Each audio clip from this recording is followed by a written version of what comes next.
New details tonight in a Target 12 investigators exclusive. To bring a hero home, we're digging into a DNA debate in a legal battle to recover a Medal of Honor recipient.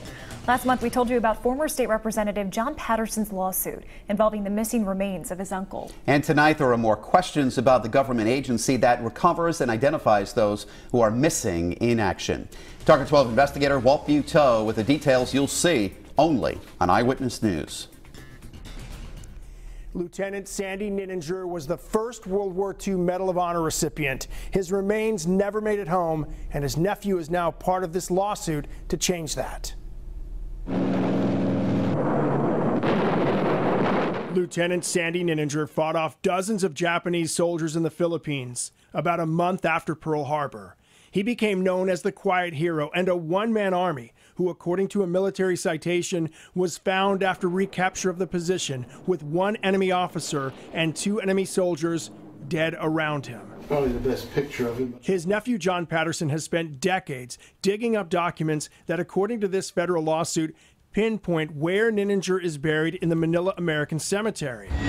But the Defense POW MIA accounting agency has turned down requests to exhume Nininger's body 5 times. At the end of the day, Patterson, a former state representative from North Kingstown, is highly critical of the process and the DPAA that has been funded with more than $110 million in taxpayer money a year. they're not transparent, they're not accountable, they're very bureaucratic. They don't answer their mail, they don't answer their phone calls, treating us almost as the enemy. They stonewalled me on that. John Aiken has fought the DPAA in federal court and won.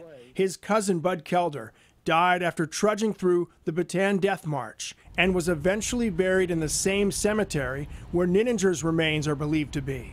But they fought me on every technical issue that they could. The DPAA would not comment on the Nininger case since it is now part of the lawsuit that involves the families of 6 others buried in Manila. But among the criticisms aimed at the agency by Aiken and Patterson is the use of mtDNA testing over nuclear DNA testing.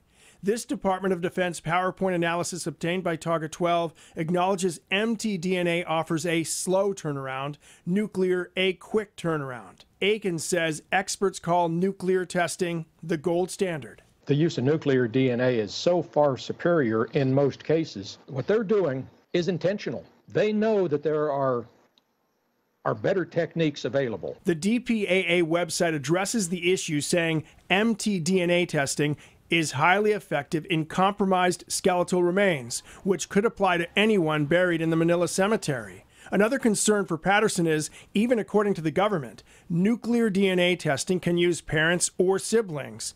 mtDNA testing requires a maternal relative. Patterson says that will not work in his uncle's case. It has to follow the female line of the family, and we don't have the offspring to do that. The DNA debate is a fight for another day for Patterson and Aiken, who tell us the first step is winning the lawsuit and forcing DPAA to recover the remains. I'm confident in the law that, you know, if it's applied the way that it was in the Kelder case, Sandy Nininger and all the others will be coming home in short order. According to court documents, a response from the DPAA and the other defendants in the lawsuit is expected late next month. With the Target 12 investigators, Walt Buteau, Eyewitness News.